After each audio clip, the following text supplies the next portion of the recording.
that they are the true official tribe of Florida. Right. That's a lie. It's mockery. And we'll give you $12 million. Right. So we can just, let's start from 1970 and move forward. Let's erase everything else that happened, and let's not even play a part about that. And that's funny too. They did that with each and every one of you tribes. That's what they did to Reuben. And guess what they gave you Negroes, man? The so-called Emancipation Proclamation. Right. Yeah. And they claimed to give you 40 civil rights and 40 acres and a mule or whatever. So the white man pushed that. He fed that bullshit to each and every one of you niggas, man. The natives, the Seminoles, the Spanish tribes. He said the same thing, man. The 5 civilized tribes and all that. Yeah, the 5 civilized tribes. They gave them a little dope. You know, made them feel like they're citizens. Right. You know, they could be citizens of their new setup, their enterprise. So that's bullshit. Right, man. and you know what? If somebody else want to get that about a gift destroyed the heart, then it's Ecclesiastes. Because you know what? That's another thing. Like I worked with this girl. Like another gift, as he's getting the scripture that destroys you so-called back on you Gadites, you so-called North American Indians. Is you North American Indians, if you could prove that you have North American Indian blood in you, you can go to college free. That's a gift, man. So like you said, it makes them feel like they are part of something. You know what I'm saying? Like they're a citizen, that they can make it. No matter what happened in your history, you can move forward and become something. You got that? Go ahead. Ecclesiastes 7:7. Surely oppression maketh a wise man mad, and a gift destroyeth the heart. Right. And the gift, just like the brother was saying, Esau fed these different tribes with goodies, man. And the brother was just not bringing the statement of you know, if you could prove that you're a Gadite, you know, basically documented Gadite through your bloodline, that you could go to college free. That's worthlessness, man. That's vanity. It's futile, because the Gadites was rich. They didn't have to need an educational system to work and have to build themselves and to make it in corporate America back then, man. Right. This was a place that was high in resources. It was live off the land. You live off the land, you know. And if I could say too, you know, us researching the history of our people, man, it just show you how the tribes and people as a whole nowadays are so far away from that idea of living off of land, bartering, you know, true riches, man. Yeah, trading commodities. You know what I'm saying? Because, you know, dealing with, when we get into Issachar, man, you know what the thing is that with them tribes, man, they lived off the land. They had saffron.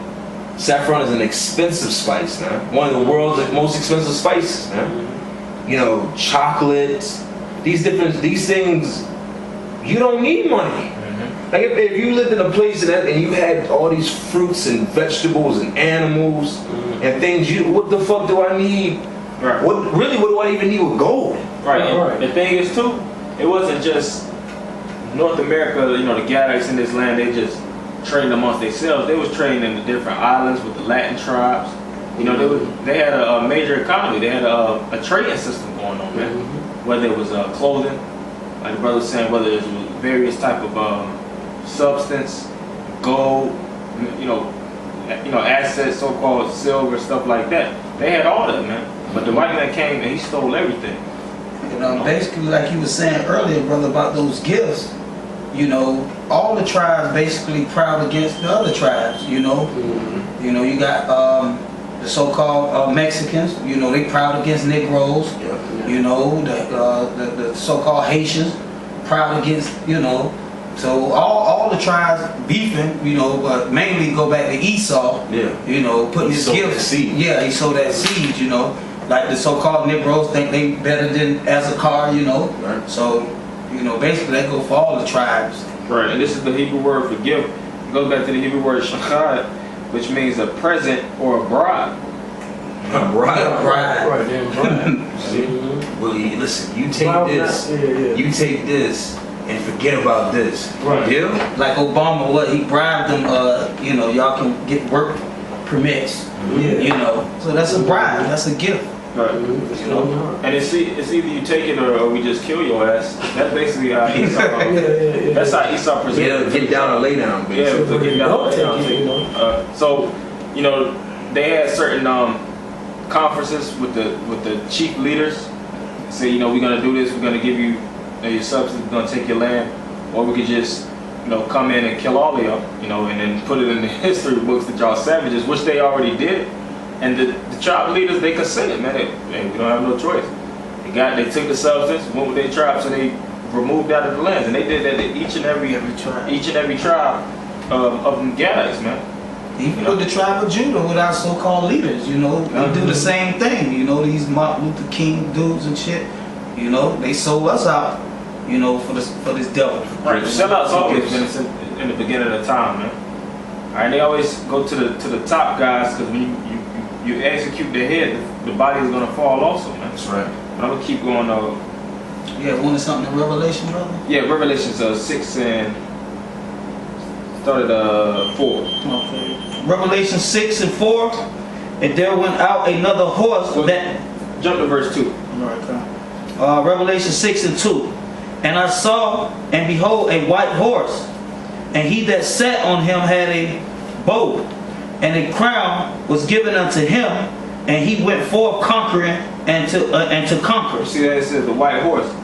Now that represents power, and it says him that sat on him had a bow. Esau came with those military troops, man. All right, when they was taking over those various regions from New York, you know, California, the Spanish, you know, basically campaigning, man. Texas, all right, Mexico, Central America, South America, Canada. That was Esau coming with the bow, because he didn't come in the name of peace or trying to organize treaties and just, you know, buy the land. They just came in the act of war and slaughtering people and removing them from their native lands, and they was basically colonizing it. All right, keep going. Verse 3, and when he had opened, and it said he went forth conquering and to conquer. That's what the word conquistador means. To conquer, man. Keep going. Verse 3, and when he had opened the second seal, I heard the second beast say, come and see. And there went out another horse that was red, and power was given to him that sat thereon to take peace from the earth. Right, see that the power was given unto him to take peace from the earth. That's also referring to Esau, because when you read in Genesis 25th chapter, it said it first came out red all over like a hairy garment, representation of the so-called white man. All right, because he's really red. And it's read that over. It said power was given to him. And power was given to him that sat thereon to take peace from the earth. You see that it says power was given to him, because Esau didn't do it out of his own will. The Most High allowed this white man to take over us as a nation, man. You know, starting out with the northern kingdom. All right, starting with the Spanish tribes, the Spaniards going into these different lands, and then basically working their way up, taking us out. Keep going. And that they should kill one another, and there was given unto him a great sword. Yeah, there it goes again, the great sword. Because even all these different tribes that was fighting, you know, they didn't have the military strength or the military technology these Spaniards had, man.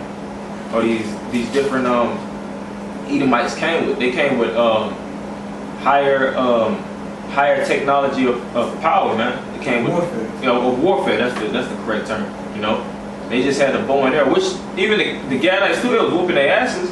They was killing them, and they would steal their guns. They would take their horses, and they would still, you know, use what they had and fight against them with their own might. But they just still lost, because it was the Spirit of the Lord that was, you know, taking them down as a nation, taking us down as a nation. I got a quick piece of that. So this is Genesis 27, and I started 38. It says that Esau said unto his father, hast thou but one blessing, my father? Bless me even also, O my father. And Esau lifted up his voice and wept. And Isaac his father answered and said unto him, behold, thou dwelling shall be the fatness of the earth. Right, and Esau is the so-called white man, so this is the story of Esau receiving his blessing from his father Isaac. Keep going. Thy dwelling shall be the fatness of the earth. Isaac told Esau, the so-called white man, the descendants of the white man, their dwelling shall be the fatness of the earth. Keep going. And of the dew of heaven from above, and by thy sword thou shalt live. See, and by thy sword thou shalt live. How did the hell does the white man survive and take over these different nations? By the sword, man. By his military unit. Or the different cavalry troops and the different brigades they put on these different nations, man. That's how they conquered. All right, and they're doing it now. What you think they're doing over there in the Middle East? They're using the same tactic they used from the beginning. All right, when the Spaniards came, they came to the New World to basically campaign and set up the enterprise, and now they just branching off to these different lands, Africa, you know, the Middle East, you know, Syria. It's the same tactic. Iran. And instead of just saying we coming in the name of Christianity, they say we coming in the name of democracy. Right. Yep. You know, same tactic. They just throwing. It's a play on words. Right, but it's the same devil. What they say? That old serpent. Yeah, that old serpent, which is the devil. It's Satan. Keep on. And shall serve thy brother, and it shall come to pass when thou shalt have dominion, that thou shalt break his yoke from off thy neck. That's right. See that? And dominion goes back to the word domini, which means Lord. So these white men are lords over us, man. They are the true kings of the earth right now. You know, that conquer these lands, and they have strength through, like I said, their sword. The only way you can take him down is through the Heavenly Father and the Son, because he's stronger than us, man. These Edomites are stronger than us as a nation. So, you know, we gotta trust in the power and the strength of the Lord in order to take him down, man. Keep on. Oh, you got something? Yes. Romans 13:4. For he is the minister of the power to do thee for good. But if thou do that which is evil, be afraid. See that the minister is talking about Esau. You know what I'm saying? It said, if you do what is evil, be afraid. Keep going. For he beareth not the sword in vain. Yeah, he beareth not the sword in vain. All right, going back to Cain, he was blessed with the sword also. But his name means sword. And Esau, his blessing was the sword. And it said he beareth not the sword. The descendants, these so-called white people, they bear not the sword in vain. The Most High uses them to take down us or take down nations when they go off. All right, and the natives, man, it's documented history, the wickedness what these natives was doing, man. They wasn't scotch free, man. They wasn't innocent. Scripture say, "Who perished being innocent?" Right. The natives, they, I know, you know, when they was idol worshiping, you know, sun worshiping, you know, what is that? The totem pole, that goes back to witchcraft and certain stuff they used to do. You know, doing these different, doing these different ceremonial dances, worshiping their idols and worshiping God for the corn, God for the wind, water. Yep, the sky god and all that. You know, so they got punished for their acts of iniquity, idol worshiping, which is in the commandments. That's right. It said, "Thou shalt not have no other god before me." That's right. Keep going. For he is the minister of the power, a revenger to execute wrath upon him that doeth evil. See that, revenger to execute wrath upon him that doeth evil. Alright, we just brought down various reasons why y'all was doing evil. So that should show you that you need to do good. How do you do good? You come back to the commandments. Come back to serving the Lord and starting out by knowing who you are. You know, we speaking perfectly on the Gadites and Reubenites or the native tribes. You're not a Native American or an Indian or a so-called unconquered Seminole. You're a Reubenite and you're a Gadite, man. From the holy seed line of Israel, man. Alright? So when you know that, you got to come back to your nationality, know who your enemy is. And that's another thing. How the hell you don't know who your enemy is and all this documented proof, man? You Gadites and Reubenites, y'all won't even... I mean, this is plain. Yeah, it's plain as day, but y'all won't even really acknowledge that the white man took y'all over and he's the devil, man. He is the devil, that serpent, man, that took y'all over and stole everything that y'all had, man. All right, it's all documented, so you need to come back and, you know, wake up. All right. I had a quick. You want to finish Revelation? Oh, you want? I'm done. You done? I mean, I was gonna get into Issachar now. Yeah, you can go ahead and jump into Issachar. All right, this Genesis chapter 49, verse 14. Issachar is a strong ass couching down between two burdens. And he saw that rest was good. And Right.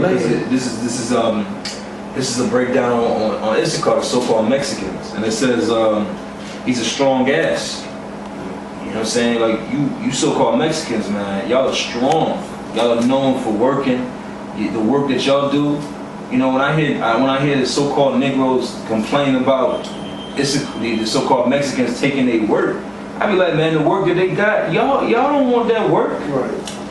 You really don't want the work that they do, man. And they do it, man. They do it they don't even complain, man. I don't even think they sweat when they work, man. They just do it. They had a little beer, yeah. And they cool, man. That's it, man. If I can say something too, when they show you that Issachar was a strong people, and that spirit applies to the Aztecs, look at the structure of their kingdom, man. They had the gigantic pyramids. They said some of the pyramids, their structure is more complex than the pyramids over there in Egypt, man. Mm-hmm. All right, and it's majority over there. Majority of them are where? In Central America, where the tribe of Issachar is. That's hard work to build a damn pyramid, man. Mm-hmm. Them big blocks. You had to be on steps and stuff. Yeah, steps and the complex structure and all that. The inside. The inside, the whole thing, the whole architect of it, so to speak. That's right. That takes a lot of hard work, man.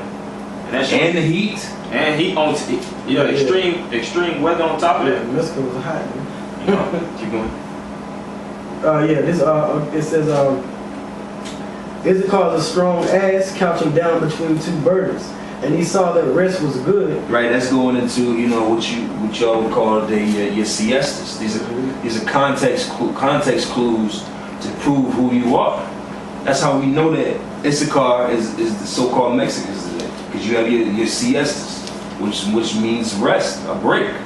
Keep going. It says, and he saw that the rest was good, and the land that it was pleasant. Right, the land of Mexico, Central America, that's pleasant land, man. It's beautiful. There's a lot of resources there. There's a lot of oil in Mexico. Like they have so much oil in Mexico that they end up exporting a lot of it to here. Yeah, Texas, that whole area of land. Mm-hmm. Texas, Mexico. It's a lot of. And when you go down in there, there's a lot of good tropical weather. It's right there by the Gulf, so it's a real pleasant land. That's right. Keep going. It says, and he bowed his shoulder to bear, and became a servant unto tribute. Right, and even the name Issachar, which in the Hebrew is Yeshayskar, it means he is higher. Because that's prophetic and even in the name, because that's what Issachar, these so-called Mexicans are. You're quick to be hired, man. Right. Like here in Atlanta, like there's a lot of Issacharites here in Atlanta. And you go to certain areas, like if you go to Buford Highway, you go to Gwinnett, the Tucker area. You go to these different areas where they really live. Dorville, these different areas. Yeah. You go by gas stations. You go by Lowe's, Home Depot. Construction sites. They just really are just like they just waiting. They just waiting for somebody to just pull up and say, "Come on," and hop in the back and keep going. Because I work with on one of my jobs. I work with this guy who does carpentry, and he was telling me how hard it was living here in Atlanta to get work on these different construction sites.